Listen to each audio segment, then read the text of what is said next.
No wonder you're exhausted. I just wanted to end with that. So, questions?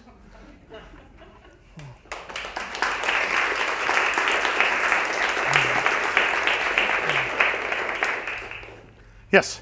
I'm super excited because I work very closely with an ornithologist, and they're almost like regular people, right? they're amazing. Okay. Both her and her husband are both ornithologists. But one of the things, so she's pretty set on her own personal research, but one of the things that she's been looking at, cats and birds and working with students, and so some of the curve is sort of helping students get up to speed on some of this. Outside of it, are there resources that you know of, or ways of that you, when you bring students, I guess, up to speed on some of these research projects or things that you work with that may be outside of your research? Okay, so newer students moving into the edges of ornithology, it's all ad hoc. Okay. So often I have undergrads working with grad students, so they've got two people mentoring them. But what we usually start out with is a couple papers on the topic. There's a great book that's getting a little out of date, but it's Handbook of the Birds by Paul Ehrlich. That was published in the 90s, 80s, I can't remember now. Big fat thing, but something that's cool about it is every other page is bird information, and the alternate page is an essay about something about ornithology. You know, how do they put pigments in their eggs? You know, what is the restrictions for flight? So a lot of it's getting a little dated, but it's something that's fabulous for undergrads as a beginning resource. So I use it as an ad hoc resource for a crash course for ornithologies. I just say, find something interesting and we'll talk about it. And then if you like it, I'll find something newer for you to read about. For the grad students, oh, okay, yeah, because yeah, no, for the grad students, it's a little different. It depends on what their background is, because you presume you wouldn't have taken them if they didn't have some sort of background. So what I like to do is say, here's something new in your field, and here's something really old. Do you know about them? And if they don't, send them in both directions, like Ridgway. So this student would say, oh, I can't find any old records about distribution. I said, did you look in Ridgway? And she said, what's that? So you just start to push them, and grad students tend to be more inquisitive. The other thing about undergrads I've found is that they all think they're fabulous on the computer, and they stink. I can't tell you how many times I've had students come in and say, well, I've picked this topic to work on in class, and I can't find any papers on it. No, they say there's nothing. Yeah. So I go to Google Scholar real quick and type in the name of their species and 100 things, but I'm like, what is it you searched under that nothing came up? And sometimes they tell me, and I can't even imagine why they would have searched. Well, I searched under cars, you know, or something that random. So I think one of the things I do with undergrads is I force them to go to library intro sessions. So if I've got a class going, I send the research student with them. Or I find out a class that's going, I send the student, because no matter how good they are, they're not. And I think I'm really good, and every time I go, I find something new. So I figure no matter how good they are, they're not better than I am. And if I can learn something, they can learn something. So I think sometimes, and I'll sit and train them, you know, this is how you do a basic search. And they're like, oh yeah, I know how. Oh wait, what did you do? Oh, what do you mean you can link Google Scholar to your university? Other questions? Yes? You said all the ologies are dying, and people are studying further and further more specific fields, and like narrowing down to one. Is that happening very much in ornithology? Yeah. Studying very, not concerned about, I guess, bird as a whole, but this one very specific thing about a bird that's really relevant, nobody else has studied, because why not? Both things are happening. So there is a subset of people who are studying birds for birds' sake. They're often having to couch it in other terms to get funding for it. But a lot of the funding agencies, the way you get funded isn't by, hey, there's a species no one knows anything about, I'm going to go look at it, even though that's where some of the coolest stuff comes out. In fact, I get really annoyed sometimes because people are like, what hypothesis are you testing? I'm like, I'm testing a hypothesis. We don't know shit about this species. Oh wait, I should edit that out. But the fact is, in the scientific method, step one is make observations. You can't do all that hypothesis stuff until you know something. So I get very frustrated with people feeling superior when they're building on decades of I made observations research. So there are a lot of people who are very driven by the question and don't care about the bird. Almost everyone I know who does research on birds, no matter how specific it is, got into it because they love birds. And not all of them. I'm not sure Mimi did. They just were a convenient tool for her, and Romero's borderline. But most of them love birds, and they're just, finding an excuse to work on them. So I think it's across the spectrum, because there are a lot of people out there who I'm just going to go band a bunch of things and see what I can find out. But they have trouble getting funding. So a lot of this focus is being driven by funding. So I don't think ologies are disappearing so much as the societies are really struggling. I've had someone at the AOU say, well, they published the AUK, and they said, well, even if we lose all of our membership, we can still publish the journal. And I felt like he'd missed a point somewhere, that you'd really like to have people supporting it as well as publishing the journal. So there are some very hardcore, I study birds for the sake of birds people still out there. Yes? So significant aspect of organismal biology, which is systematics and taxonomy, is dying away. That's the information I get from my research, just because it's not being funded specifically, and there's fewer students who are interested in it. So what do you think will be the future for that kind of? So the future for taxonomy, so fewer people are working on them because it's an old science and there's no funding. So I always tell classes, if they really want to work on something important that they won't get respect or money for, that they should go into taxonomy. Because conservation biology depends on it. Legal definitions of what's a species depends on it. It's very important from that perspective. There are a handful of people that are working diligently still in taxonomy, at least in the bird world. And I think what they've had to do is find different ways to make themselves relevant. So there was a big push maybe 15 or 20 years ago with the advent of a lot of molecular tools. We did DNA barcoding for birds.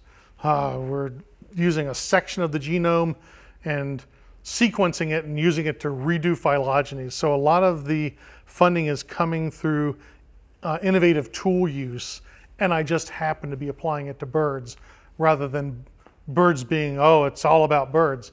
So a lot of them, it is all about birds for them, but they're selling it in, and once I have this, it'll help with other things as well. So I think taxonomy has taken big hits over the last 100 years, but I think it's very strong with a handful of people out there. So Mike Sorensen at BU does a lot of waterfowl taxonomy, but that's part of what he does, so he funds that through some of his other research. So I think people are getting clever about how they blend that in with other research questions. Yes? I'm one of those people that supports the bird food industry. Me too. And I was just wondering on your take, is that a good thing to feed birds or not, or depending on where you live, basically? Oh, we're not going to stop people, so what the heck? Is there anything, I don't know anything bad about doing it. Some species ranges have shifted in the last 100 years because of bird feeding. So if you read the Birds of Massachusetts that Forbush wrote in the teens, the last teens, things like cardinals and mockingbirds weren't around and now they are. I hear people say, well, if you feed birds in the summer, it encourages cowbirds, which are brood parasites, and they hurt other birds. I feed year-round.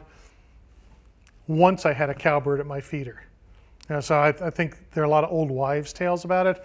I think the problems are, so you want to be smart about it, so you don't want to put your feeder next to a big glass window, unless you're going to put some stickers up or you're collecting birds.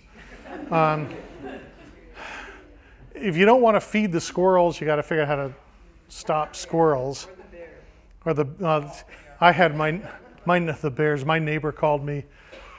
There's a bear. It took out my bird feeder. I said, really? Did you see it? No, but the bird feeder's knocked over. Like, do you see any footprints? No, but the bird feeder's knocked over. Like, did you see a deer in the yard? Deer will knock your bird feeders over. She called the cops. I have a compost heap. If there's a bear around, it's going to be in my compost heap, not at her bird feeder. Oh my God, I just met a guy who, he's up here in Maine. He has a meat feeder. So he's feeding vultures and gulls. And he dumps meat in his yard. And the neighbors have complained about that. But there's a bunch of gull work going on north of here, and 80% of the gulls they're banning are showing up at this meat pile, so they're getting all their resighting data from it. And I did meet a guy who put deer carcasses up in his trees for the vultures, but he lived way out in the middle of nowhere. So I guess it depends what you mean by you feed the birds. But I don't think I think the only issue you'd want to watch out for with the bird feeders beyond that is clean them now and then so you don't get mold building up on it. And a lot of the diseases that were being spotted on birds and bird feeders, I don't think most of them were being transmitted because of bird feeders. It just made it more obvious where they were showing up. And Nat can tell you more. Are you for bird feeders? Yeah, I think I would say the same thing. But I'm glad you mentioned disease transmission, because that actually, I think, is an issue in certain groups of birds. You can get disease outbreaks of fringillets. Yeah, they carry things on their feet that can be transmitted. So I guess if there's an outbreak, you'd have to get everybody to stop at once, and then it would disappear and you could go back to feeding again. But for the most part, it's not causing a problem, and your neighbors are just being whiny. One other thing, I do worry a little bit about subsidizing populations of chickadees and other birds that then are feeding on insects. And the migratory birds that come back in the spring and breed in the summer, in New England, for example, you might have a harder time finding caterpillars because we have artificially inflated populations of titmice and chickadees because of birds. Right, and the reason I don't worry about it is I think in the temperate zone, food doesn't limit birds. So we can argue about that because that's kind of a cool question too. Yes? You want to make any comments about cats and birds and avian flu? I'm two separate subjects. Oh, I was going to say. Yes, cats are causing avian flu and you should control them. And it might jump to people, so get the cats out. Yeah, I've actually written a paper on cat control. Cats are a huge problem. And there's such an emotional issue. It's not a science issue at this stage. They kill lots of stuff, and they carry disease. And a paper just came out 2 weeks ago showing that people who have lots of cats, when they're growing up, are actually more susceptible to certain illnesses too. So cats are making you sick. Keep them indoors. But people are nuts about, in the realm of personalities of cat people, there's a long tail. Okay, so, yeah, no, I said there's a long tail. So the norm is okay. There's just some people out here that I really fear dealing with. A friend of mine is the head of the feral cat control program in Rhode Island. He introduced a bill to license cats and got death threats. All he wanted to do was license them. Okay, so they're a real problem, but I don't know how to solve it because it's a social problem and not a science problem. If scientists were good at this, they'd probably be in a different field. Most of us are pretty socially inept. We think if you give people data, they change their behavior. So I think the issue's there and it can be documented and scientists can do that, but dealing with it, we need partners for that because we're just not good at it. So are you thinking, are feral cats more of a problem or domestic cats more of a problem? Free range and feral are both problems because there's a lot of entertainment killing. So it's not, cats kill things because they're predators and not necessarily to eat. Right. Well, and they catch stuff and play with it and let it go and things like that. So cats are a real problem. I think in cities, they're probably not much of a problem to birds, but I think they're probably more problem to humans at that stage. But out in suburban, rural areas, they can be a huge problem.